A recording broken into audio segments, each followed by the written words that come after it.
Eleanor and Park do not fall in love at first sight. For weeks, the 16-year-old misfits share a seat on a school bus in guarded silence. Their relationship begins with small gestures, slowly turning the pages of a comic book for two pairs of eyes, tracking each other throughout the school day, composing mixtapes, sharing Walkman batteries. Eleanor and Park are both fiercely private people, cloaking their insecurities and loneliness behind cool facades, yet their love blossoms publicly. We cry over Eleanor's miserable family and lowly social status. We cheer for Park's developing self-identity and laugh with them both as their relationship matures and deepens. There is intense hand-holding and a post-punk soundtrack.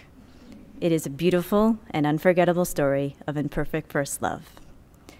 I am delighted to present a 2013 Boston Globe Horn Book Award for Fiction to Eleanor and Park, published by St. Martin's Griffin, an imprint of Macmillan, edited by Sarah Goodman, written by Rainbow Rowell.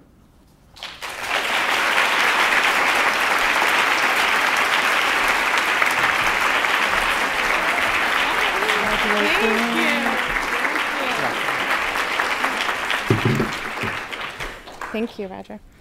I'm having a lot of second thoughts about my speech, but it's the only one I brought. And before, my editor, Sarah Goodman from St. Martin's Press, is here, and I'd like to thank her for her help and for being here tonight before I bomb. Thank you, Sarah. Oh, God. The second thing they tell you when you've won the Boston Globe Horn Book Award is that you'll have to give a speech. They should tell you that first. And they should phrase it like this. So we're going to have you give a speech in front of a bunch of people and a video camera, and then the speech will be published. Also, you've won an award. Are you still in? No, as I stand before you, that I am terrified. That was genuine warbling. That was not for effect.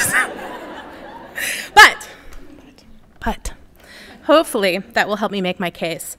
I plan to talk this evening about fear, about chasing fear, about how maybe the only things worth doing are the things you're really, really afraid of, but still can't stop thinking about. I'm also going to talk about Eleanor and Park. I'm also probably going to cry. When I started writing Eleanor and Park, I did not know what I was doing. I'd had some success with my first novel, Attachments, and I owed a publisher in the UK a second book. But I still wasn't sure that writing a book was something I could pull off twice. It had taken me 5 years to write Attachments, and I'd thought about writing that book for 3 years before that. Now that I had to do it again, I was scared to reach back into my hat. I thought it was entirely possible that I'd already pulled out the only rabbit. Also, I only had one idea for a second book, and it didn't feel like a complete idea, never mind a good one. This is how I pitched Eleanor and Park to my agent. It's like you know him, the person who started laughing. It's two kids in a truck, driving away from everything that hurts them, maybe to Minnesota.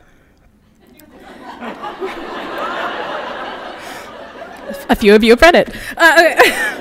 Later, when I showed him the manuscript, he said, I thought this was going to be a road story. Oh no, I said, I only told you the end. That's all I had when I started, the end. And a knot of tar-like feelings that clumped up in my stomach every time I thought about the two main characters. Park, a boy who's realized that the best way to get through high school is to be invisible. And Eleanor, a girl who couldn't be invisible if she tried. They'd be like Romeo and Juliet, I thought, if Romeo and Juliet had really been in love, and if they'd seen their end coming. I had plotted and planned Attachments for years before I started writing it, but I only had 1 year to write Eleanor and Park. There wasn't time to run a plan past my conscious mind, and there wasn't time to be careful. I sat down to write, and without asking myself why, or asking myself for permission, I started writing a story set in 1986. In my 1986. In my old neighborhood, on my old school bus, with a villain cut from the same cloth as my own villainous stepfather, lurking in the background. Damn it, I knew I was gonna cry. The damn it won't be in the speech that's published, I don't think.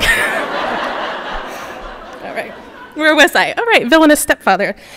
Eleanor and Park were new. Their struggles their own, but I had placed them in the middle of my very worst memories. It made the act of sitting down to write unusually and acutely painful. I think this book is making me sick. I confessed to someone in my family. I was sick. I was actually sick for the entire 3 months I worked on my first draft. Maybe you should stop, she said. If this book is making you sick, you should stop writing it. Or maybe, I said, I need to keep going. Maybe I need to get this out of me. I think sometimes we think of bravery as being the opposite of fear. But really, you have to be afraid of something before bravery even enters the picture. If you're not afraid of demons, it doesn't take much bravery to face them.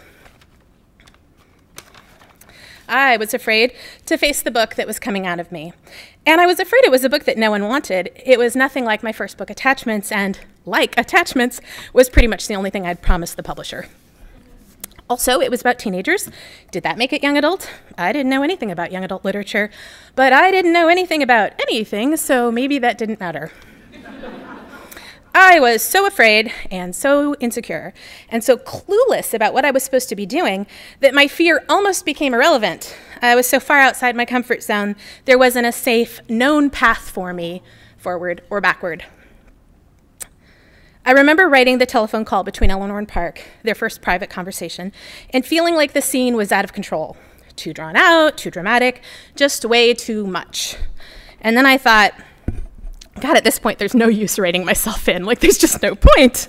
If this book is a big, sloppy mistake, I may as well make it as sloppy as my heart desires. I may as well take every risk, write everything that scares or embarrasses me. I felt like I was stuffing my own Pandora's box. I wrote for 3 months in free fall. Now, I'd like to pause just for a moment. I've been pausing a lot already, but let's pretend this is the first real pause. To acknowledge how melodramatic and thank you. I think I'm done, but you never know. To acknowledge how melodramatic and much this speech is. I know how over the top I sound. And I promise, if you ever invite me to give a speech about any of my other books, there'll have to be an award attached because I only give speeches for awards now. But if that happens, I promise it will not be this hyperbolic. Eleanor and Park came from such an extreme place inside of me that I can only talk about it extremely in superlatives. Eleanor and Park is the most difficult thing I've ever written, and the most frightening, and it's the thing I'm most proud of. I think that would be the case even if no one else liked it. It'd be irritating, I think. This award means so much to me because it feels like proof, a measure of validation that we are meant to take risks in life, that fear is as much a beacon as a warning, that the most profound progress can be made when you step directly into the chasm. I will never write another book like Eleanor and Park, even if I write a sequel. No. Yeah, really. Okay, writing this book from the darkest place in my heart made my heart less dark. That pain is not, well, it's kind of there, but it's not really there. It's not there for me to go back to, even if I wanted to. But I know that writing Eleanor and Park has changed everything that I will write and have written since. Now, I don't want to write books that I know how to write. I don't want to feel safe inside a manuscript. If I'm not afraid, if I don't feel lost when I start a book, what can I hope to find there? Thank you, all of you. Thank you. For honoring Eleanor and Park, for supporting artists and authors, and for caring so much about children and children's literature. 1,000 over-the-top, tearful speeches could never express how much this means to me.